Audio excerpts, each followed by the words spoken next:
Welcome to the Nicole Chenard Show, where we reclaim the body as a portal to power and remember that nourishment is how we lead, heal, and rise.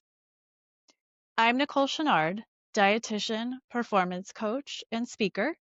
I'm here to translate what's going on in the world of health and nutrition, food politics, and human behavior. When most people hear the word malnutrition, they picture famine, empty plates, children with visible ribs, a problem that happens somewhere else. But the truth, malnutrition is thriving right here in the aisles of every grocery store, in hospital hallways, and even inside the bodies of people society labels well fed.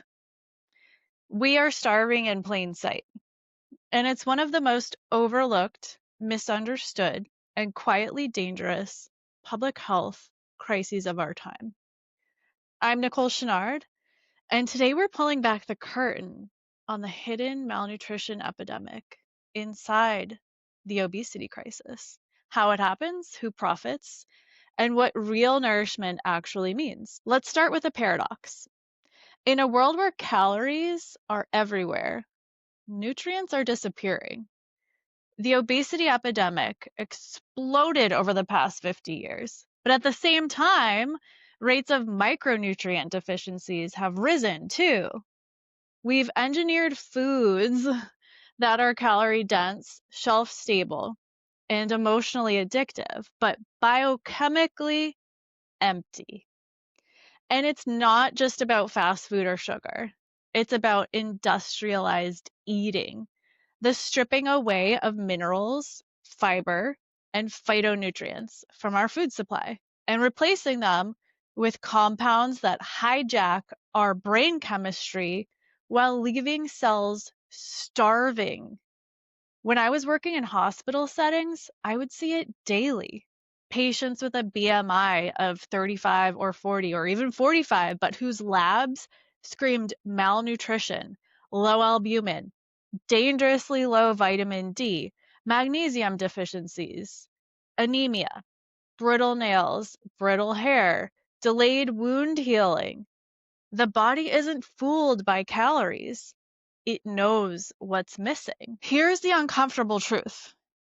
Malnutrition in obesity is not an accident. It's a business model.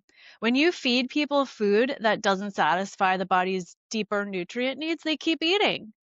When you flood the system with diet products that promise health without changing ingredients of nourishment, the cycle continues.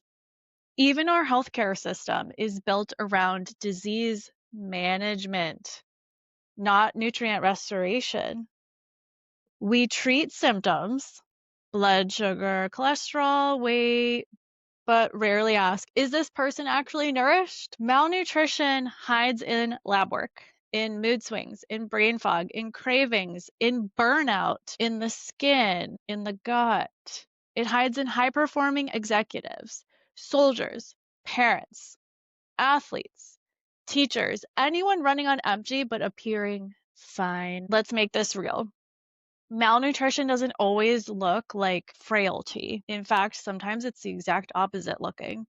Sometimes it looks like fatigue that coffee can't fix, constant cravings, insomnia, the body's cry for minerals, inflammation, bloating, IBS, IBD, skin breakouts, depression, anxiety worsened by nutrient deficiencies in B vitamins, omega-3s, or magnesium. And ironically, weight gain that doesn't respond to calorie restriction because the body's still searching for what it actually needs. It's not gluttony, it's biology, it's biochemistry, it's metabolism. A body starved of micronutrients will hold on to the energy for survival. It will hold on to that weight inefficiently and signal for more food, more nutrients. It's not getting what it needs. So what do? We stop confusing calories and nourishment and energy. We stop measuring health only by body size.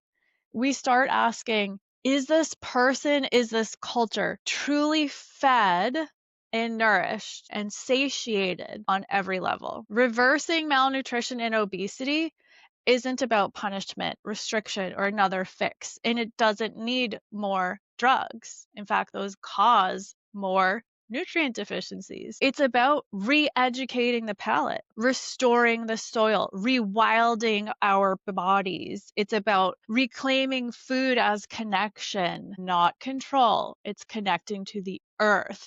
Real nourishment looks like eating for function and feeling and with community, reintroducing color, texture, diversity, education, addressing emotional hunger with presence instead of processed substitutes. There is no such thing as junk food. It's either junk or food. You decide what you put in your body. And remembering that metabolism is not a math equation.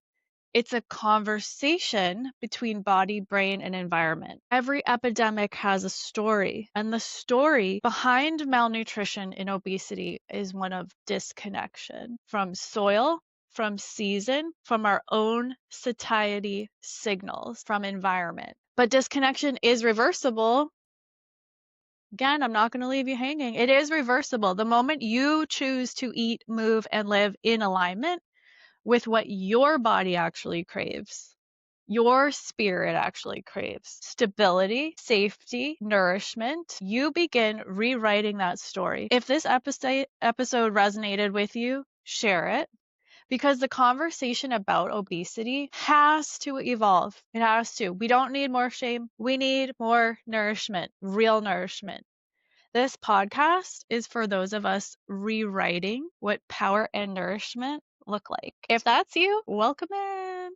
Hit subscribe so you're part of the movement, and drop a fire emoji in the comments if you're reclaiming your own nourishment. Until next time, feed your power, not your programming. Thank you for listening. For more information about me and what I do, head on over to NicoleChenard.com and follow me on Instagram at Nicole.Chenard. Thanks for listening.